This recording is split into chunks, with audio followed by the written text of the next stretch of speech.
Good evening everyone. Audio video clear है आप लोगों तक? हाँ जी sir, good evening good evening. वालेकुम अस्सलाम धीरू जी। Good evening Renu ji. हाँ जी सर, ऑडियो वीडियो क्लियर है आप लोगों तक? Good evening everyone. ठीक है। तो सर हम लोग ना फरवरी का करंट अफेयर्स डिस्कस कर रहे थे। कब का सर? फरवरी। फरवरी का सर चल रहा था। आई थिंक 44 क्वेश्चंस में भी आपके हो गए थे ना लास्ट क्लास तक।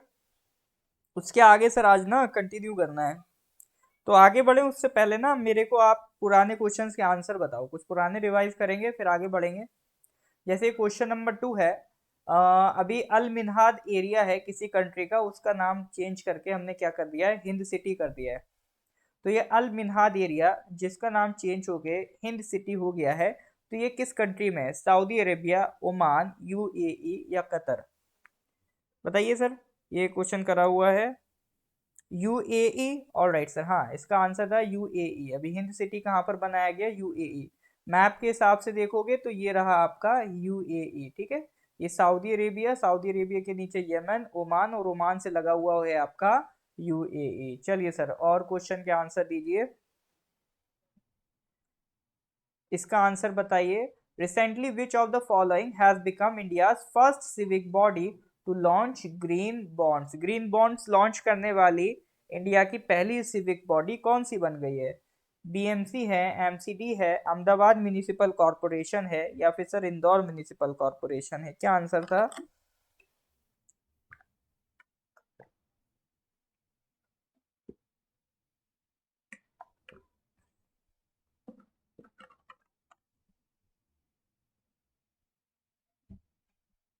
हाँ इसका था सर इंदौर म्यूनिसिपल कॉरपोरेशन। ठीक है। Okay then. नहीं ये तो नहीं करा अभी। हाँ ये हो गया था। ये हो गया था। क्वेश्चन नंबर 41 भी हो गया था।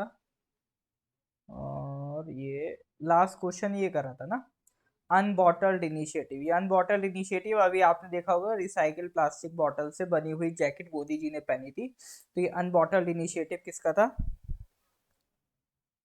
हाँ बताइए। इसका क्या आंसर था? ए, ओएनजीसी। क्या बात है सर? ना सर, इसका करंट आंसर था इंडियन ऑयल कॉरपोरेशन। ठीक है। तो अनबॉटल्ड इनिशिएटिव किसका है सर? इंडियन ऑयल कॉरपोरेशन का है। Till the last class sir हम लोग क्वेश्चन नंबर 44 तक कर चुके थे ना। ठीक है, तो इसके आगे आज स्टार्ट करते हैं। तो आज का पहला क्वेश्चन ये रहा आपकी स्क्रीन पर। Question number 45। अब देखो, आर्टिफिशियल इंटेलिजेंस की मदद से चैटबॉट डेवलप हो रहे हैं। जैसे चैट जीपीटी बना है ना, हमने कल देखा था एक बार्ड बना है। इसी तरह से अब डिफरेंट डिफरेंट कंपनीज अपने अपने अलग अलग चैटबॉट्स बना रही है। तो उसी पे सवाल बनेंगे कि ये चैटबॉट किस कंपनी का है, ये चैटबॉट किस कंपनी का है। तो एक और एआई चैटबॉट डेवलप हुआ है जिसका नाम है एरनी बॉट। एरनी की फुल फॉर्म रखी गई है enhanced representation through knowledge integration. तो ये एरनी बॉट किसका है सर? एप्पल ने बनाया, अमेजोन ने बनाया, सैमसंग ने बनाया या फिर बाइडू ने बनाया? ठीक है, बताइए।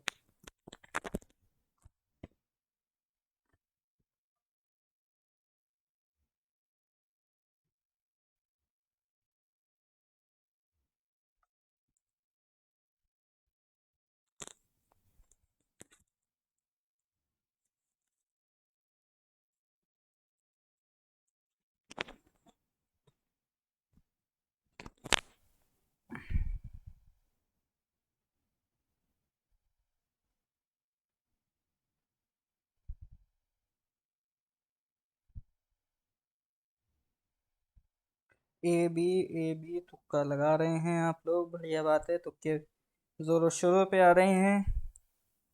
अरनी। चलो, तो जो आंसर है वो थोड़ा सा अलग है। Correct answer is Baidu. ठीक है, तो अर्नी चैटबॉट किसने बनाया? बाइडू। बाइडू सर कंपनी का नाम नहीं सुना है।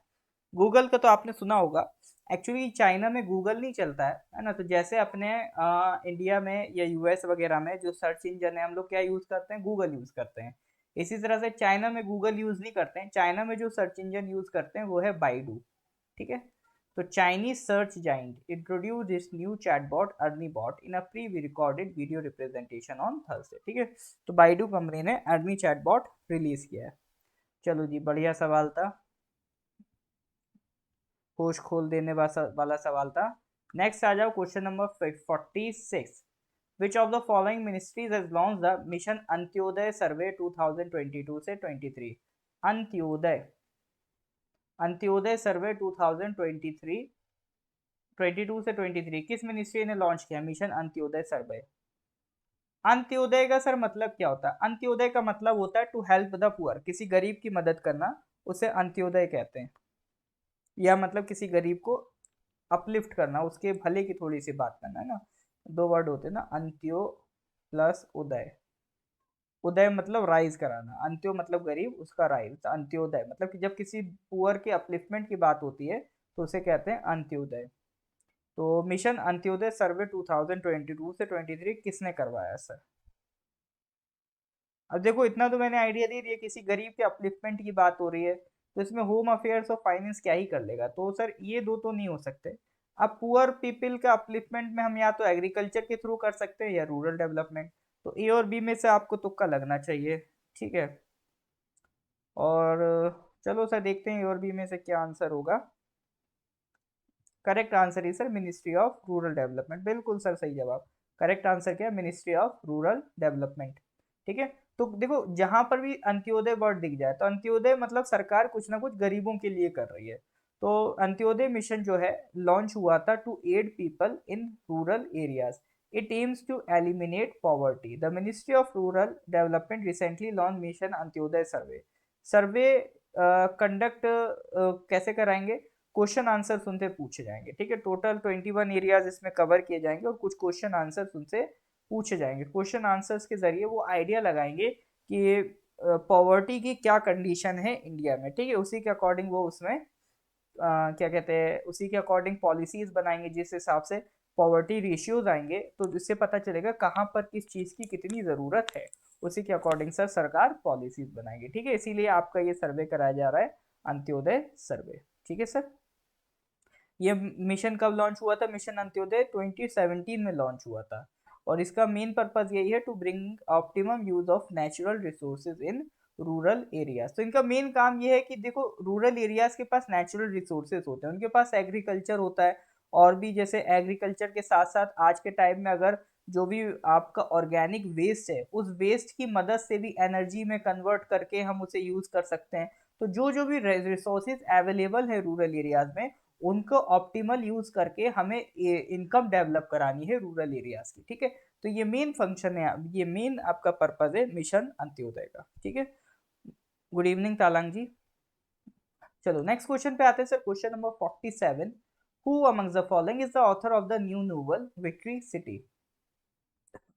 एक नोवेल है सर विक्ट्री सिटी, उसका ऑथर कौन है? अमीश त्रिपाठी, देवदत्त पटनायक, सलमान रश्दी, कविता काने?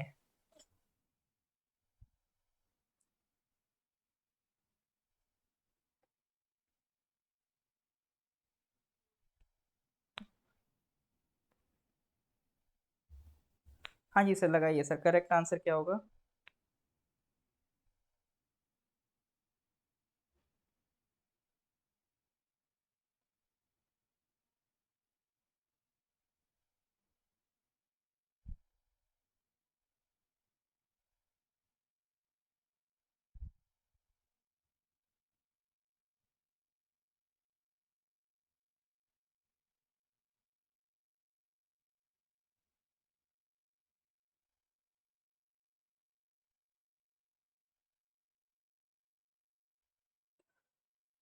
C answer.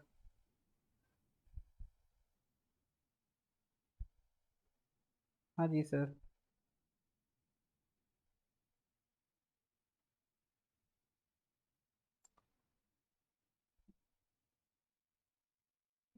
No idea? Then get an idea sir ji. Correct answer is Salman Rushdie. Victory city किसने लिखी है सर? सलमान रश्दी ने लिखी है। ये क्या है, मतलब एक 9 ईयर ओल्ड गर्ल की कहानी है ना। 14 सेंचुरी के किंगडम में जो भी कुछ काम हुआ है उससे रिलेटेड इसमें ये कुछ उनकी फिक्शनल स्टोरी है। देखो सलमान रुश्दी का आपने नाम सुना होगा, अगर आप बुक्स वगैरह पढ़ने में इंटरेस्टेड हैं तो कहीं ना कहीं आपने सलमान रुश्दी का नाम सुना होगा, तो क्योंकि वन ऑफ द मतलब बेस्ट ऑथर्स ये माने जाते हैं दुनिया भर में, सलमान रश्दी, ठीक है। तो उनकी किताब है सर आपका विक्ट्री सिटी, ठीक है। चलो सर नेक्स्ट क्वेश्चन पे आते हैं। Sorry. Recently, Geological Survey of India has, for the first time, established lithium infrared resources of 5.9 million tons in the Salal Haman area of which of the following states UT? ठीक है, अभी आपने सुना होगा कि काफी कुछ लिथियम इंडिया में पाया गया है, ठीक है। लिथियम इंफ्रारेड रिसोर्सेज करीब करीब अंदाजा लगा रहा है 5.9 मिलियन टन का यहाँ पर रिसोर्स हमें मिलेगा, और ये है सलाल हैमान एरिया। तो ये किस स्टेट या यूटी का है? सुना है तो बताइए आंसर। सुना है तो आंसर बताइए। जम्मू एंड कश्मीर? इसमें तो मुझे लग रहा है सभी लोग जम्मू एंड कश्मीर लगाएंगे। तो इंडिया में देखो जो भी आपका मिनरल्स की एक्सप्लोरेशन वगैरह होती है या फिर इससे रिलेटेड जो भी रिसर्च होती है वो कौन करता है? जियोलॉजिकल सर्वे ऑफ इंडिया करता है, ठीक है। जो भी एक मैपिंग करता है कि इंडिया में कितना रिजर्व है लिथियम का, कितना आयरन का, मतलब जो डिफरेंट डिफरेंट मिनरल्स हैं उनका इंडिया में कितना कितना रिजर्व है, ये सब कौन कैलकुलेट करता है? ये सब आपका geological survey of India calculate करता है, ठीक है। चलो तो ये बिल्कुल सही बात है sir, correct answer is Jammu and Kashmir, ठीक है। Correct answer is Jammu and Kashmir. पहले तो आप देख लो लिथियम दिखता कैसा है, इस तरह से ये है ना, ये देखो ये आपका लिथियम ऐसा दिखता है ना, वाइट कलर का दिखता है, इसीलिए इसको वाइट गोल्ड भी कहते हैं। क्योंकि देखो इसकी डिमांड आज के टाइम में बहुत है, क्योंकि आज इलेक्ट्रिक व्हीकल्स का ज़माना है। इलेक्ट्रिक व्हीकल्स के लिए चाहिए बैटरी, बैटरी के लिए चाहिए लिथियम, तो लिथियम की डिमांड बहुत ज़्यादा हाई है आज के टाइम में ना। और ऐसे टाइम में जब लिथियम की डिमांड ज़्यादा हाई है और ऐसे में लिथियम का इंडिया में मिल जाना, ये तो हमारे लिए बहुत ही मतलब खुशी की बात है। तो चूंकि इसकी डिमांड बहुत हाई और वाइट कलर का होता है इसीलिए इसको वाइट गोल्ड भी कहते हैं। तो कभी अगर एग्जाम में पूछे कि किस मिनरल को व्हाइट गोल्ड कहा जाता है तो ध्यान रखना सर, व्हाइट गोल्ड हम किसे कहते हैं? लिथियम को कहते हैं। उसके अलावा ये आपको मैं बता दूं, ये वर्ड क्या है सर? इंफ्रारेड रिसोर्स को क्या मतलब है? इंफ्रारेड रिसोर्स क्या होता है? लिथियम तो सर समझ में आ गया, उसे व्हाइट गोल्ड कहते हैं ना, लेकिन सर इंफ्रारेड क्या होता है? इंफ्रारेड उस मिनरल रिसोर्स को कहते हैं जिसका जो क्वांटिटी एस्टिमेशन है वो अभी लो लेवल ऑफ कॉन्फिडेंस के साथ अवेलेबल है। मतलब हम ये कह रहे हैं कि कि मतलब आपका 5.9 मिलियन टन अवेलेबल है।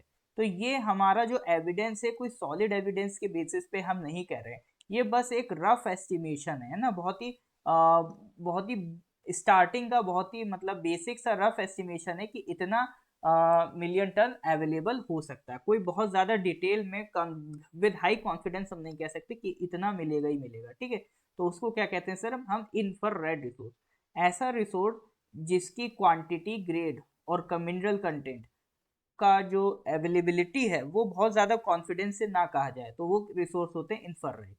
अब लिथियम की हमने बात कर ली, इसे क्या कहते हैं? वाइट गोल्ड कहते हैं।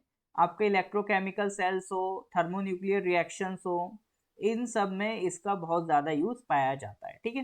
तो that is the use of lithium. तो एटॉमिक नंबर इसका होता है सर 3, ठीक है।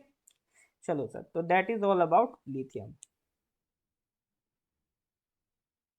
अरे मार्शल, इसमें बहकने का तो नहीं बनता था। चलिए कोई बात नहीं, देखो मैं हमेशा कहता हूँ जो गलती करनी है आप लोग यहाँ कर लो, है ना, इसके अलावा कहीं और गलती नहीं करनी है। चलो सर, ये तो सर इंडिया में बस जम्मू कश्मीर में पाया गया। इसके अलावा ग्लोबली अगर हम लिथियम के रिजर्व देखें तो कहाँ अवेलेबल है? तो सबसे ज़्यादा ग्लोबली लिथियम अगर आप देखोगे तो आपको कहाँ मिलेगा? चिली में, देन ऑस्ट्रेलिया में, देन अर्जेंटीना में। और साथ ही साथ एक वर्ड ध्यान रखिएगा, लिथियम ट्राइंगल, ठीक है।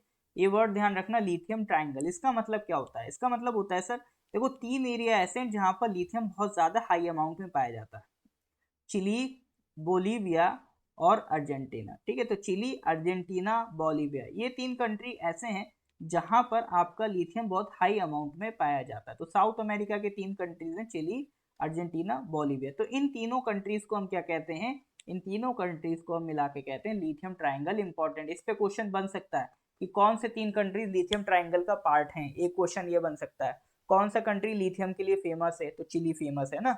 ये तीनों कंट्री लिथियम के लिए फेमस है, ध्यान रखिएगा। इंडिया में सर अगर आप देखो लिथियम कहाँ पाया जाता है, तो थोड़ा बहुत कर्नाटका में मिल जाता है, बहुत ज्यादा नहीं मिलेगा, कुछ कुछ आप देखोगे कर्नाटका में मिल जाएगा, ठीक है। कुछ और पोटेंशियल साइट्स हैं जैसे राजस्थान में माइका बेल्ट है, वहां शायद मिल जाए ना। पैग्मेटाइट बेल्ट है उड़ीसा छत्तीसगढ़ की, रन ऑफ कच्छ है, ये पोटेंशियल साइट्स हैं, यहाँ पर हम कह नहीं सकते कि यहाँ इतना अवेलेबल है ही है, ठीक है। तो लिथियम वैसे इंडिया में बहुत ज़्यादा अवेलेबल नहीं है। अगर जम्मू कश्मीर में पाया जाता है तो it will be of a good amount. तो अगर जम्मू कश्मीर का लिथियम आपका कंफर्म हो जाता है तो ये हमको लिथियम रिजर्व के मैप में दुनिया में बहुत आगे पहुंचा देगा, ठीक है सर। चलो, तो this was all about lithium. Lithium में ध्यान रखना ग्लोबल रिजर्व पूछेगा, कभी इंडिया की रिजर्व नहीं पूछेगा। अगर लिथियम की रिजर्व पूछेगा तो ग्लोबली पूछेगा, और ग्लोबली में बस ये तीन कंट्री याद रख लेना, चिली, अर्जेंटीना, बोलिविया, जो किसका पार्ट है सर? लिथियम ट्राइंगल का पार्ट है। इज दैट क्लियर और नॉट? हाँ जी सर, समझ रहे हैं कि नहीं समझ रहे हैं? यस और no, give me a thumbs up. समझ रहे हैं तो sir kindly give me a thumbs up.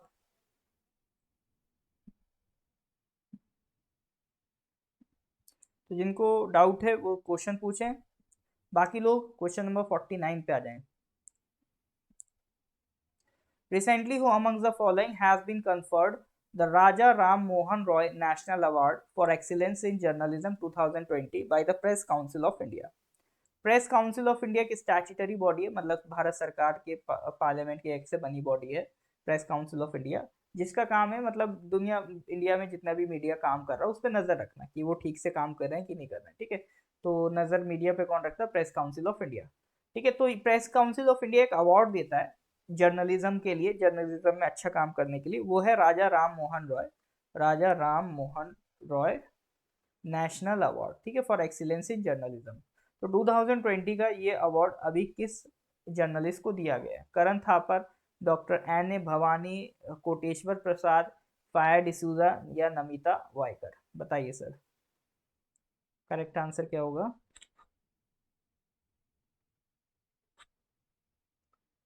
Doctor A B के प्रसाद, फायर डिसूजा, नमिता वाइकर, करण थापर। थोड़ा बहुत भी अगर आप जर्नलिज्म को फॉलो करते होंगे, मतलब थोड़ा बहुत भी न्यूज़ वगैरह देखते होंगे, तो आप कह सकते हो ना, बता सकते हो। तो इसमें आंसर क्या होगा?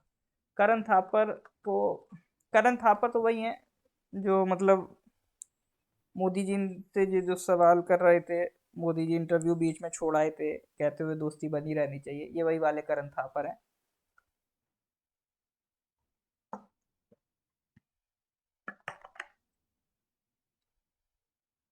फायर डिसूजा आपका पहले एनडीटीवी में काम करती थी, अब इन्होंने अपना सेपरेट चैनल खोल लिया है।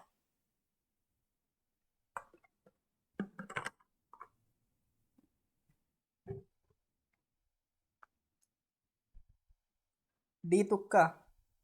चलो जी, करेक्ट आंसर पे आते हैं। Correct answer is A B Koteshwar, ठीक है, एनी भवानी कोटेश्वर प्रसाद। तो ए बी के प्रसाद, डॉक्टर ए बी के प्रसाद हैं, उनको ये अवार्ड दिया जाता है, राजा राम मोहन रॉय नेशनल अवार्ड। देखो राजा राम मोहन रॉय थे कौन? देखिए वो इंडिया के one of the great social reformer थे 19th सेंचुरी में, अगर आप देखोगे तो one of the great social reformer थे आपके राजा राम मोहन रॉय। इनके दो बड़ी अचीवमेंट हमेशा ध्यान रखना, एक तो ये कि उन्होंने एक समाज सोसाइटी क्रिएट की थी, ब्रह्मो समाज, 1828। ये बहुत इंपॉर्टेंट है हिस्ट्री के पॉइंट ऑफ व्यू से, एग्जाम में बार बार पूछा जाता है, ठीक है।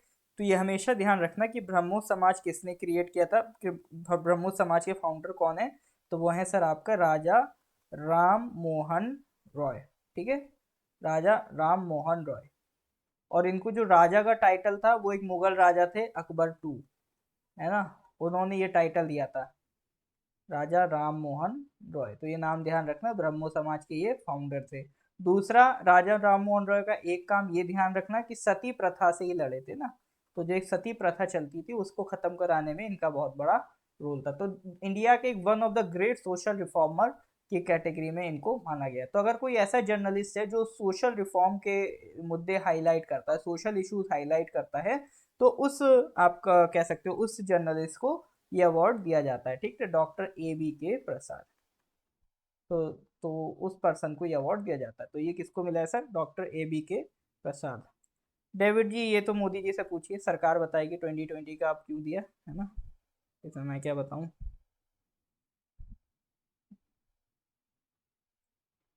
चलिए सर, क्वेश्चन नंबर 50 पे आते हैं। Recently Google celebrated the 120th birth anniversary of P K Rosy with a doodle. आपने देखा होगा गूगल में, मतलब जिस दिन अगर मान लो किसी ग्रेट पर्सनालिटी का बर्थडे वगैरह होता है तो उसी का डूडल क्रिएट कर देता है गूगल ना। तो अभी रिसेंटली पीके रोजी का डूडल क्रिएट किया था उनकी 120th एनिवर्सरी पे गूगल ने। तो सवाल ये है कि she was associated with which of the following. जो पीके रोजी हैं किससे रिलेटेड है? नहीं थे भैया, मीडिया खरीदने में ऐसी बात नहीं है, खरीदने में टाइम लग गया।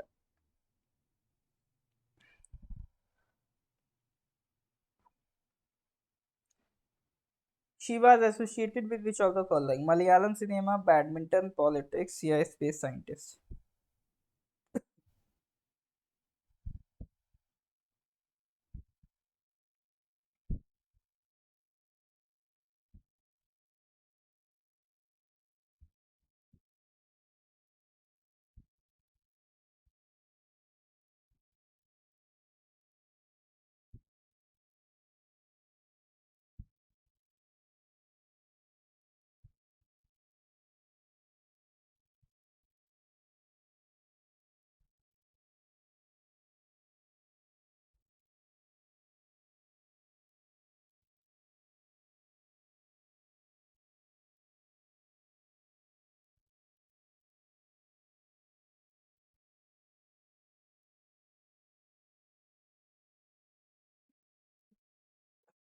हाँ जी सर, तो पीके रोजी जो थी वो आपका मलयालम सिनेमा से रिलेटेड थी, ठीक है।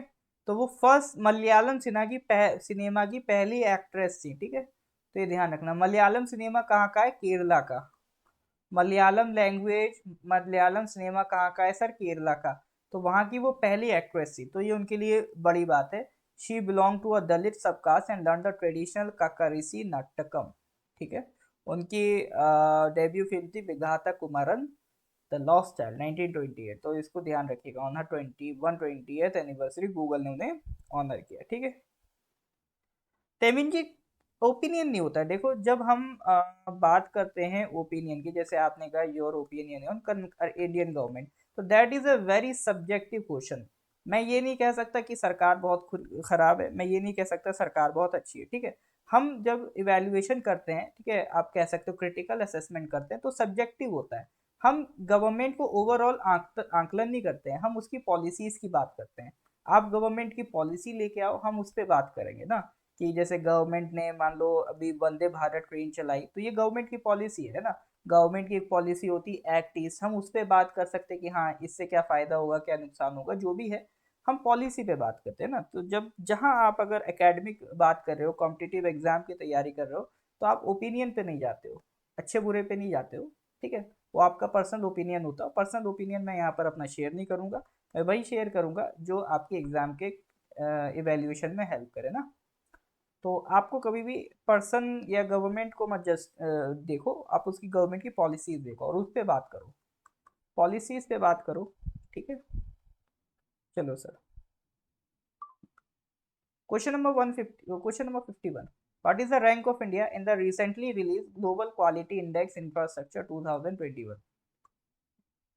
What is the rank of India in the recently released Global Quality Index in Infrastructure 2021? First, third, fifth या सेवन? बताइए sir.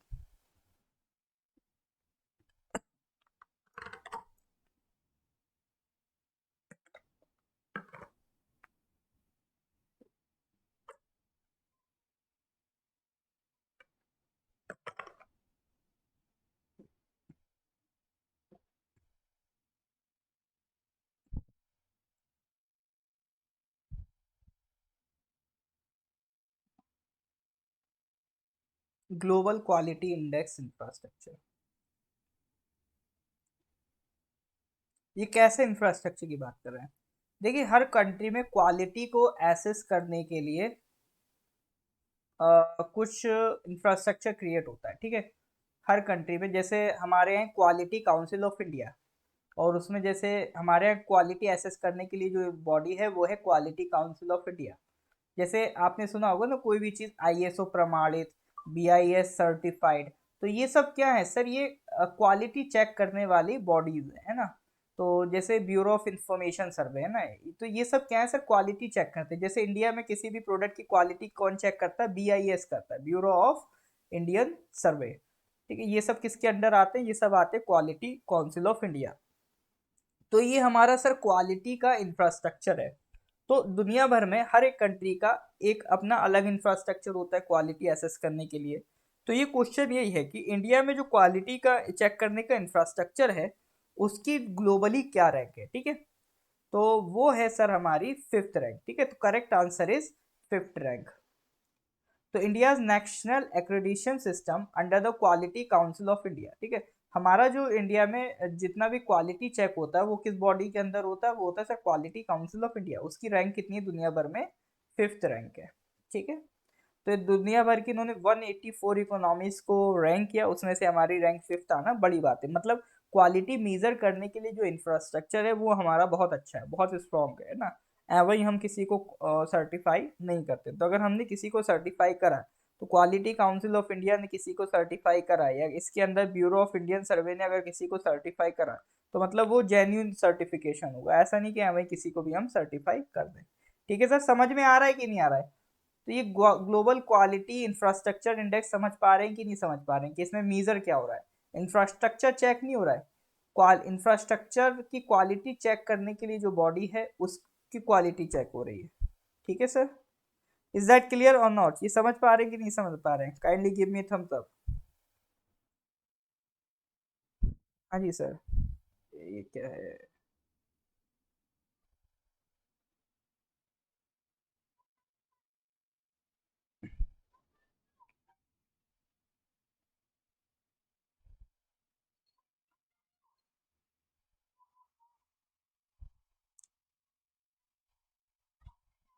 Well, moving to the then sir next question, question number 52. Recently, Union Minister Ashwini Vaibhav in Vaishnav inaugurated the National Philatelic Exhibition Amrit Pax 2023। एक exhibition थी Amrit Pax 2023, उसका inaugurate किया है हमारे union minister Ashwini वैष्णव साहब ने। तो सवाल ये है, ये किस सिटी में ऑर्गेनाइज हुई थी?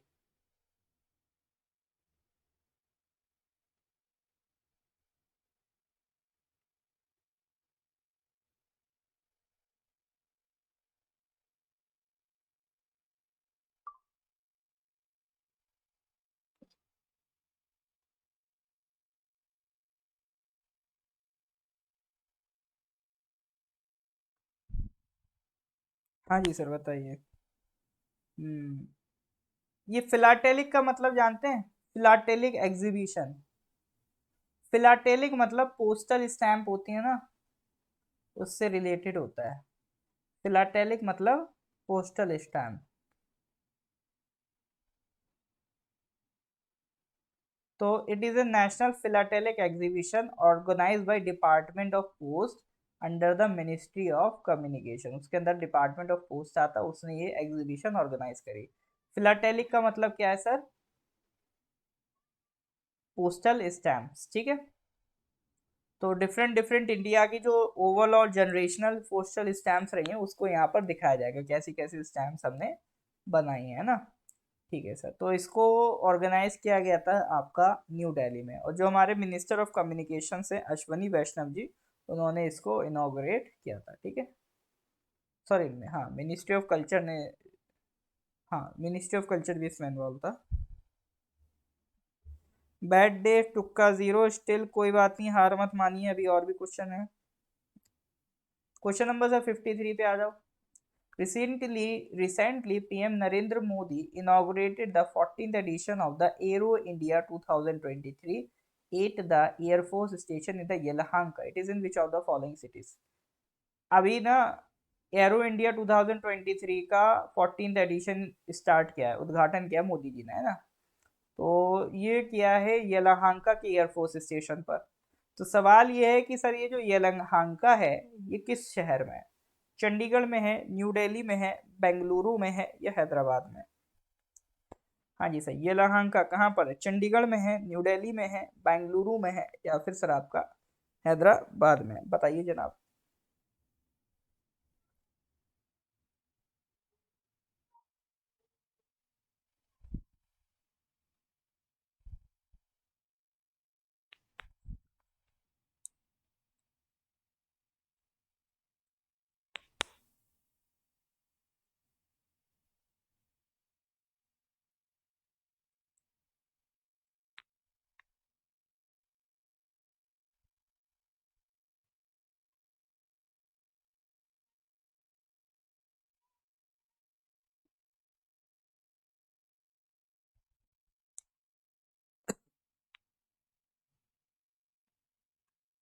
Correct answer is Bengaluru. Yelahanka air force station आपका बेंगलुरु में। तो ये सर एरो इंडिया होता क्या? देखो ये एक एग्जीबिशन होती है, ट्रेड फेयर होता है, हर साल ऑर्गेनाइज होता है। तो ये इंडिया इसलिए ऑर्गेनाइज करता है ताकि जो हमारे प्रोडक्ट्स हैं, हमारी टेक्नोलॉजीज हैं, और जो हमारे सॉल्यूशंस हैं to the national decision makers, उसको हम एग्जिबिट करते हैं, उसको दुनिया को दिखाते हैं, ताकि अगर कोई खरीदना चाहे तो हमसे खरीद ले, है ना। जितने भी मान लो जो भी हम एयरक्राफ्ट वगैरह बनाते हैं, जो भी हम काम कर रहे हैं, जो भी प्रोडक्ट डेवलप कर रहे हैं, जो भी टेक्नोलॉजी डेवलप कर रहे हैं, इसको हम एग्जीबिशन में दिखाते हैं, उस ट्रेड में, उस फेयर में। और वहां पर अगर कोई कंट्री इंटरेस्टेड है तो वो टेक्नोलॉजी या प्रोडक्ट हमसे परचेज कर सकता है, ठीक है। It provides an opportunity for the Indian aviation defence industry including the aerospace industry to showcase its products technologies and solutions to the national decision makers. इस बार का थीम था the runway to a billion opportunities. हर 2 साल में ये organise होता है, ठीक है। अब जैसे 2023 में हुआ, तो अब सर ये होगा 2025 में। इसको कौन ऑर्गेनाइज करता है? हिंदुस्तान एरोनॉटिक्स लिमिटेड ने इस बार ऑर्गेनाइज किया था। किसके बिहाफ पे? डिफेंस मिनिस्ट्री के बिहाफ पे, ठीक है। कब से चल रहा है सर? ये अभी नया स्टार्ट नहीं हुआ है, ये आपका चल रहा है 1996 से, ठीक है। तो 1996 से चल रहा है, और हर 2 साल में हम इसे ऑर्गेनाइज करते हैं, एरो इंडिया इवेंट, ठीक है। तो इस बार का एरो इंडिया था 2023। Well, moving to the next question, question number 54। Recently the Real Madrid has won the FIFA club world cup. देखो फीफा वर्ल्ड कप की बात नहीं कर रहे, ये फीफा क्लब वर्ल्ड कप है ना। फीफा वर्ल्ड कप आपका मेसी ने जीता था, अर्जेंटीना। ये बात हो रही है sir FIFA club world cup किसने जीता? रियल मैड्रिड ने जीता। तो किस कंट्री में ऑर्गेनाइज हुआ था ये? अब इसमें मैं पहले इसीलिए बोल दिया ताकि कुछ लोग फीफा वर्ल्ड कप लगा सुन के कतर ना लगा देना। बताइए sir, FIFA club world cup, Morocco. अच्छा, मोरक्को है कहाँ पर? मतलब America, north America, south America, या एशिया, या अफ्रीका? All right. तो प्रेम तायम जी कह रहे हैं ओके, नहीं, कौन कह रहा है? सब मोरक्को ही कह रहे हैं। नहीं, प्रेम तायम जी कह रहे हैं बी, मतलब सऊदी अरेबिया। तो मतलब सऊदी अरेबिया, और बहुत बढ़िया, बिल्कुल अफ्रीका में है मोरक्को, नॉर्थ अफ्रीका में। तो मैं देख रहा हूँ साउथ अरेबिया पे लोग ज़्यादा टिके हैं, कुछ कुछ का ब्राज़ील भी कहना, but majority is with the south Africa. सच्ची बात है सर? पक्की बात है? चलो जी देखते हैं sir, correct answer. All right sir, correct answer is Morocco, ठीक है। Correct answer is Morocco. तो ये जो फीफा क्लब वर्ल्ड कप जो रियल मैड्रिड ने जीता है, किसने जीता है सर? रियल मैड्रिड ने। ये कहाँ ऑर्गेनाइज हुआ था? आपका मोरक्को। इसी बात पे मेरे को जल्दी से कैपिटल बता दीजिए मोरक्को का। हाँ सर, मोरक्को का कैपिटल बताइए ज़रा।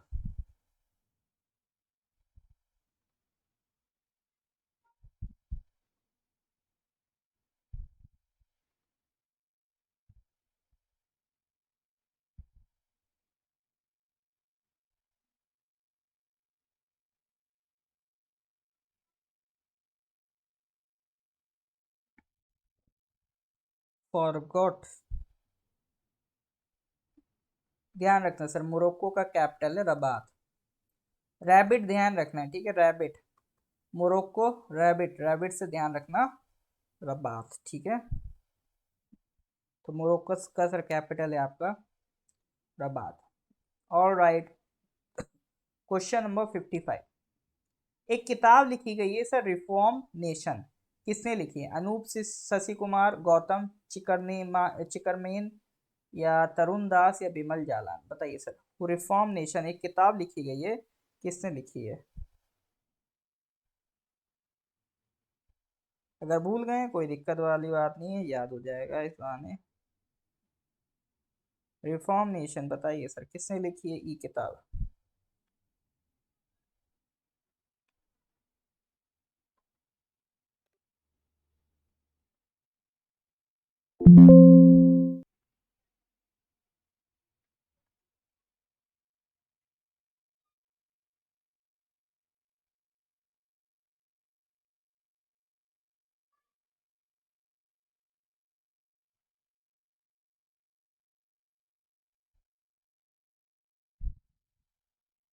तरुण दास, ओके।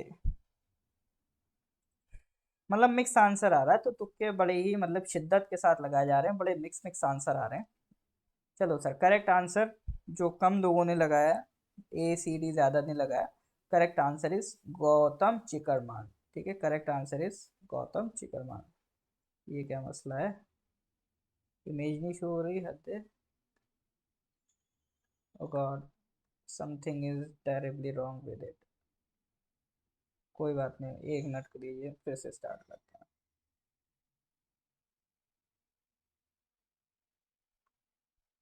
Wait a minute.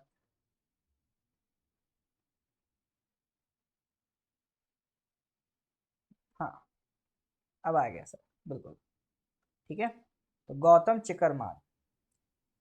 इसमें रिफॉर्म नेशन में हमने कवर क्या करा है, इसमें मतलब देखो इंडिया की इकोनॉमी में जो जो चेंज हुआ है, देखो हर एक प्रधानमंत्री ने अपना एक अलग कंट्रीब्यूशन दिया इंडिया की इकोनॉमी में, है ना।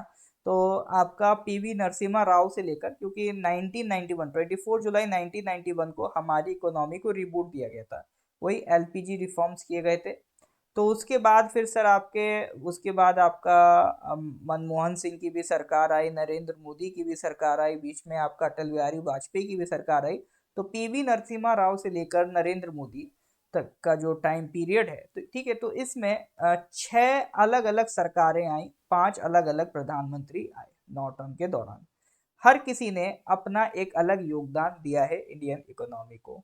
ठीक है, तो पहले जो कंट्रोल करती थी सरकार इकोनॉमी को, उससे धीरे धीरे हम इकोनॉमिक फ्रीडम की तरफ आगे बढ़े हैं। तो क्या क्या चेंजेस हुए, कैसे चेंजेस हुए, इसकी पूरी कहानी इस किताब में गौतम चिकरमान जी ने लिखी है। ठीक है, तो सर किताब का नाम है रिफॉर्म नेशन। बिल्कुल सर, चलो आगे बढ़ते हैं। Question number 56। Recently the six edition of joint counter terrorism exercise, ठीक है, joint counter terrorism exercise Tarkash was held between India and which of the following countries in Chennai?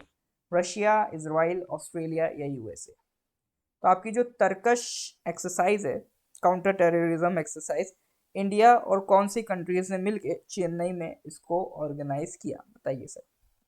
Turkish exercise, the sixth edition of joint counter-terrorism exercise Turkish, was held between India and which of the following countries in Chennai? Russia, Israel, Australia या USA. ओ, net गड़बड़ हो रहा है, कोई बात नहीं। Okay, तर्कश exercise sir हम किसके साथ मिलके कर रहे हैं? तर्कश एक्सरसाइज काउंटर टेररिज्म एक्सरसाइज है। ठीक है, तो हम ये किसके साथ मिलके कर रहे हैं? यूएसए के साथ मिलके कर रहे हैं। ठीक है, तर्कश एक्सरसाइज में खास बात क्या है? तरकश में पहली बार हमने chemical, biological, radiological and nuclear terror response से निपटने की एक्सरसाइज करी। मतलब जैसे अगर कोई केमिकल अटैक हो जाए, कोई बायोलॉजिकल अटैक हो जाए, कोई रेडियोलॉजिकल अटैक हो जाए या कोई न्यूक्लियर टेरर अटैक हो जाए, ठीक है, तो इनसे कैसे निपटा जाए, इस पे हमने काम किया। ठीक है, पर्पस था कि टेररिस्ट को न्यूट्रलाइज करना है, होस्टेजेस को सेफली रेस्क्यू करना है, और अगर कोई केमिकल वेपन यूज हो रहा है तो उसे कैसे डीएक्टिवेट करना है जो टेररिस्ट अगर यूज कर रहे हैं। ठीक है, तो ये सारी चीजें हमने इस एक्सरसाइज में कवर करी है यूएसए के साथ मिलके। देखो ये जो वेपन्स है, केमिकल, बायोलॉजिकल, रेडियोलॉजिकल और न्यूक्लियर वेपन्स, ये वैसे तो इनको हम कहते हैं वेपन्स ऑफ मास डिस्ट्रक्शन, क्योंकि देखो एक टैंक से आप कुछ सर्टेन लोगों को मार सकते हो, एक मशीन गन से कुछ ही सर्टेन सेक्शन को उड़ा सकते हो, लेकिन ये अगर आप केमिकल वेपन यूज करते हो या बायोलॉजिकल वेपन यूज करते हो या रेडियोलॉजिकल वेपन यूज करते हो, न्यूक्लियर वेपन यूज करते हो, तो इससे आप एक बड़ी आबादी को एक झटके में खत्म कर सकते हो। ठीक है, केमिकल वेपन में आपने मान लो कोई केमिकल किसी पानी में मिला दिया, ठीक है, जैसे सरीन गैस अटैक हुआ था सीरिया में, सरीन गैस अटैक, ठीक है, तो वो क्या आपका केमिकल अटैक है। अब बायोलॉजिकल, जैसे आपने मान लो कोई वायरस फैला दिया, जैसे कोरोना को लोग कहते हैं, कुछ लोग कहते हैं कि ये बायोलॉजिकल अटैक है, चाइना ने किया, ठीक है, तो अगर आपने मान लो दुनिया भर में किसी ने कोई वायरस फैला दिया तो वो बायोलॉजिकल अटैक होगा। और रेडियोलॉजिकल अटैक में जैसे किसी ने मान लो हार्मफुल रेडियो वेव्स ओपन कर दी, जैसे कुछ का एक एलिगेशन लगता है चाइना के ऊपर कि चाइना अपने बॉर्डर पर माइक्रोवेव्स यूज करके इंडियन सोल्जर्स को परेशान करता है, ठीक है। तो वो भी एक रेडियोलॉजिकल अटैक होता है, ऐसा मतलब सर्टेन नहीं हो, बट ऐसे एलिगेशंस लगाई गई हैं। और न्यूक्लियर वेपन से तो आप जानते हो, तो ये सारे वेपन्स एक झटके में कई लोगों को खत्म कर सकते हैं, इसीलिए इनको कहते हैं वेपन्स ऑफ मास डिस्ट्रक्शन।